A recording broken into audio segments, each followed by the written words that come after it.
at the pantry area, we have a viewing party. Well, actually, the two of us only. That's because yung mga office mate namin nasa work. Na-adjust siya. Joking, wala ko yung flag. I was supposed to bring a flag ko. Asa ko makamit ang flag ko eh? So, there you have it. Like, they just introduced the 5. Yes, Philippines! They just introduced the first, the candidates from Asia, Pacific. Africa and Asia Pacific. Africa and Asia Pacific. So, what's your prediction? Who's gonna be top 5? Top 5. Of course, Philippines. Philippines, eh. Of course, Philippines will not be. USA. USA. Well spoken, of course. Venezuela. Venezuela. Colombia. Yeah. Dark horse to Bangladesh. Bangladesh.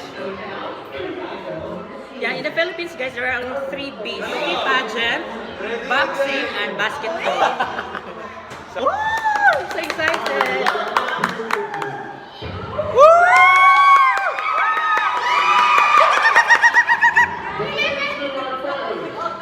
From this region is Philippines!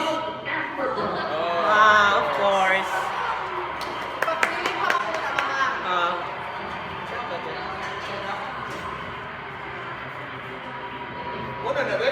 the second.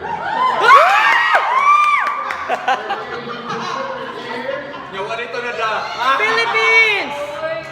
Indonesia. Wala pa na, train pa na. The next contestant from this region moving on is Vietnam.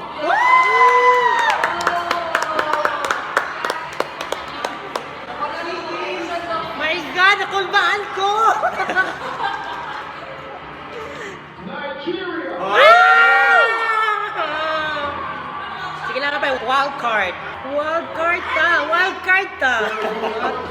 Thailand. To represent this region. Ano ba yung Thailand dire? Ah, wala. Wala ko Thailand, no? Dito. Ano ba? No! Tara, Thailand. Ah, wala ta. Sige lang. Wild card pa man. Wildcard eh. Wala, 3 minutes pa lang. So there you have it, guys. The first top 5 for the top 20 for Asia and Pacific. Philippines is not yet included, but wait, there is a wild card.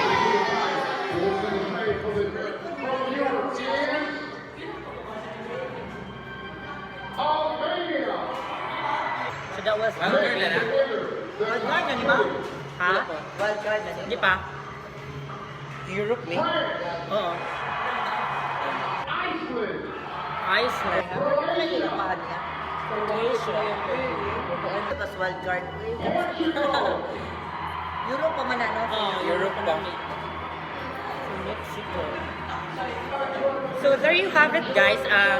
Top 5 sa Asia, Europe region. The first contestant moving on from the Americas. Puerto Rico.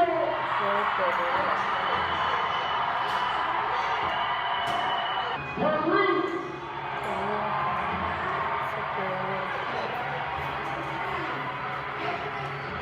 Dominican Republic. Sabi na rin, 3 na nun eh. Oh, katulo na sila. USA. Brazil.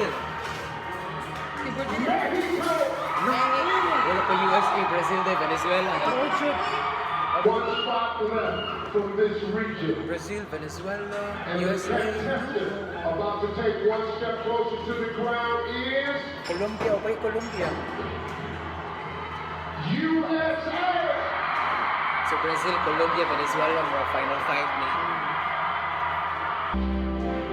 So there you have it, guys. Top 5 sa the Americas. That was Puerto Rico, Peru, Dominican Republic, Mexico, and USA. So 5 more to go, and hopefully the Philippines will be included in the wild card. The next contestant in the semifinals is Philippines! Philippines.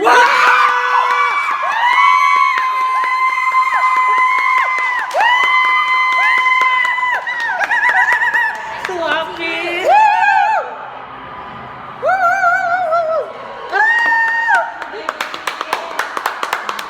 Guwapa kayo.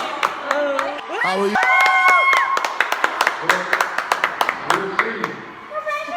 Philippines. I love it, Yasini! Diba? Brazil!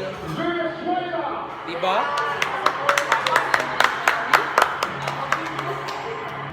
India. India. India. Kana ako Kana first day.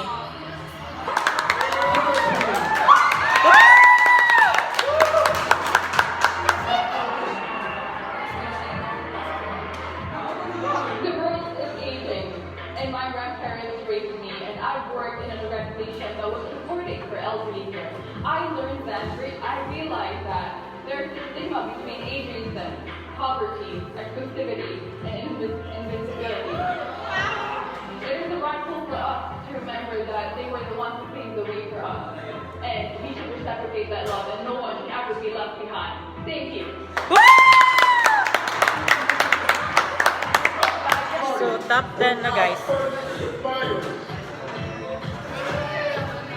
USA earning the next spot in our top 10 tonight.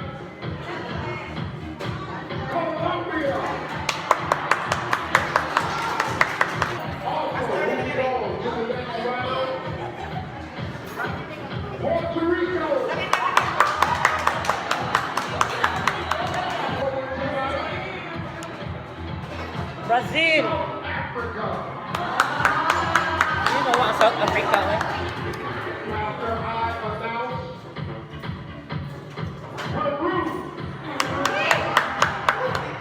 Also one step closer to the ground. India.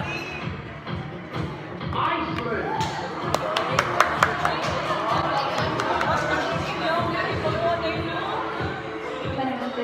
Hello, ba't na lang? So, Thailand, India, Brazil, Philippines. The next contestant moving forward. France. Duha na lang. Tulo pa.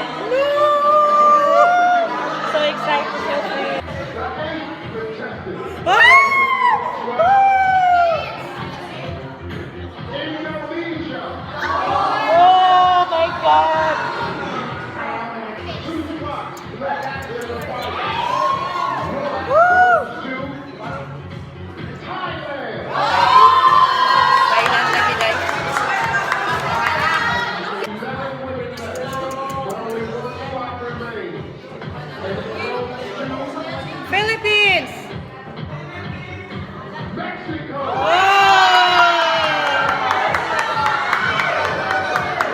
Anyhow guys, competition still going on. Same prediction. For sure, malapit lang sa Thailand sa top 6. No, dyan na Thailand. That's Thailand. Thailand, South Africa. South Africa. Puerto Rico. Puerto Rico. Indonesia. No. And I think USA. USA. Iceland. Iceland. First contestant making the top 5 is Mexico. Mexico. Thailand.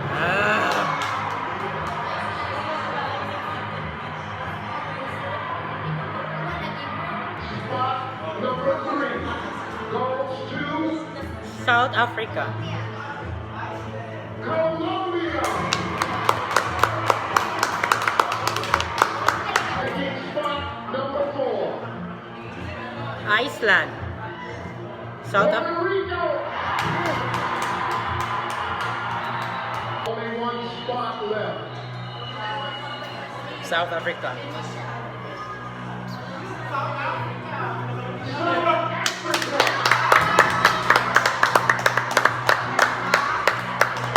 Yuhan, kasi yung kuhan. For me, it's like Colombia, Colombia, Puerto Rico, South Africa by top 3. Ipasud ang Thailand dahil kasi loto na gito ni. So me is Mexico. Ganahan ko sa answer sa Mexico, South Africa, and Puerto Rico. Actually, Mexico okay na siya, pero kanang na overpower siya sa tulong. Ang Thailand ay mas shooting. Wild siya today in South Africa. South Africa. South Africa. Mexico.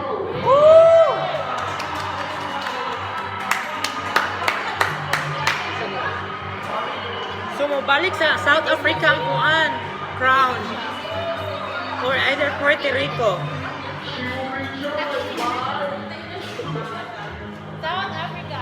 Colombia.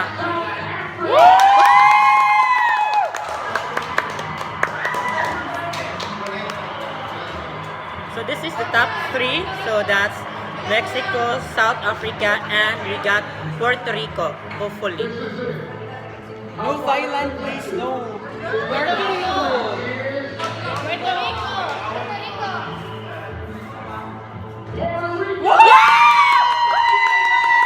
Amazing Thailand. Why Thailand?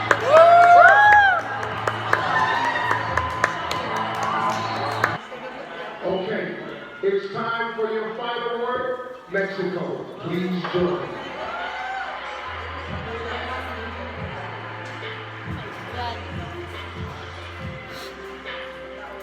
Mexico, get ready. Here is the question. What is the most important thing we should be teaching young girls today? It is very important to teach young girls today the importance of their true value. We see so many perfection in social media, perfect lives, perfect bodies, perfect faces, perfect relationships. Nothing is that real. We have to teach them that who they are is pretty amazing. Who they are is pretty worth it. Because what they really are is not what it looks like. It's what they feel, what they act, and the way they react to the world. I believe a girl is worth for what she has to offer to the world.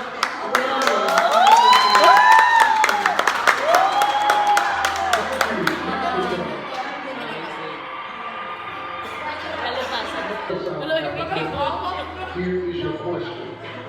What is the most important thing we should be teaching young girls today? I think the most important thing we should be teaching young girls today is leadership. It's something that has been lacking in young girls and women for a very long time, not because we don't want to, but because of what society has labeled women to be. I think we are the most powerful beings on the world, and that we should be given every opportunity, and that is what we should be teaching these young girls to take up space. And nothing is important as taking space in society and to make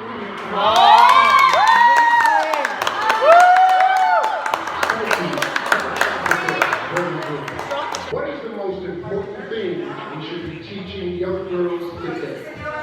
There's so many things that I would love to teach young girls if I have the opportunity to be their consumer. Such as in a world where so many people wear masks, it's such a beautiful thing to see an authentic soul. So to embrace your uniqueness, to embrace who you are because you just don't know who you can inspire just by being you. To celebrate that. Thank you.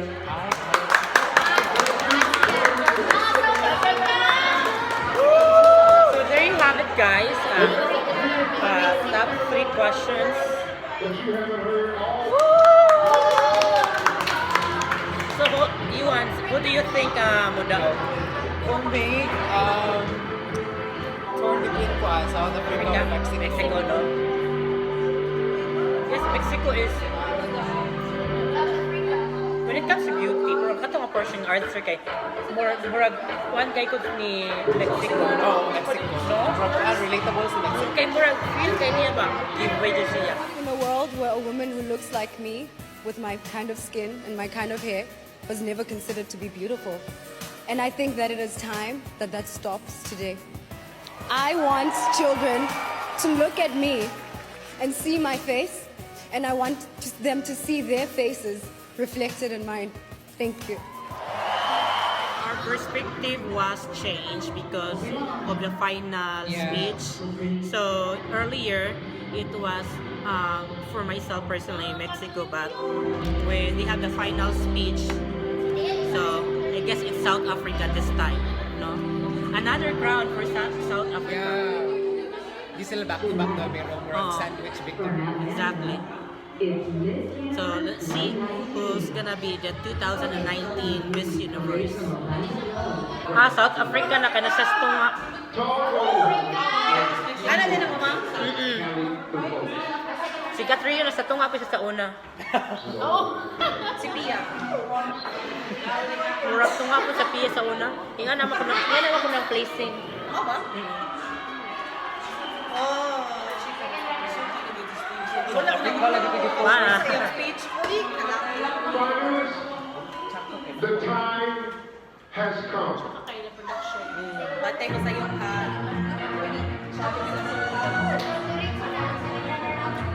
The second runner-up for Miss Universe 2019 is Puerto Rico! Puerto Rico! Dapat na dyan ko isang insa. Mexico.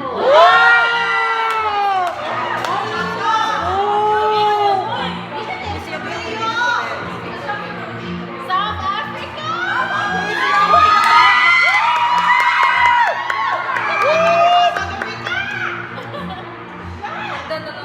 Congratulations, Mexico.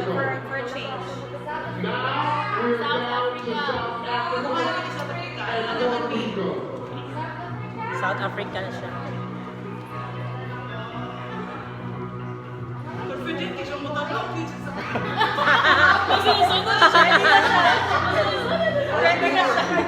Our new Miss Universe. South Africa. If for any reason the winner is unable to fulfill her duties, the first runner-up will take her place. Good luck to you both. The new Miss Universe is South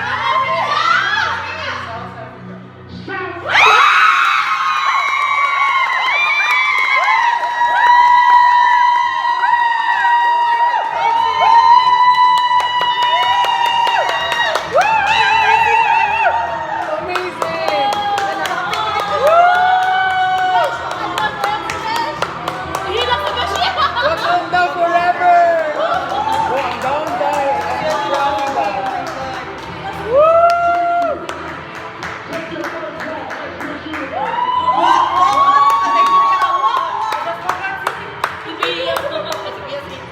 So Yuhan, how was your buwan? Are you satisfied sa Very result? satisfied. No? South Africa, congratulations.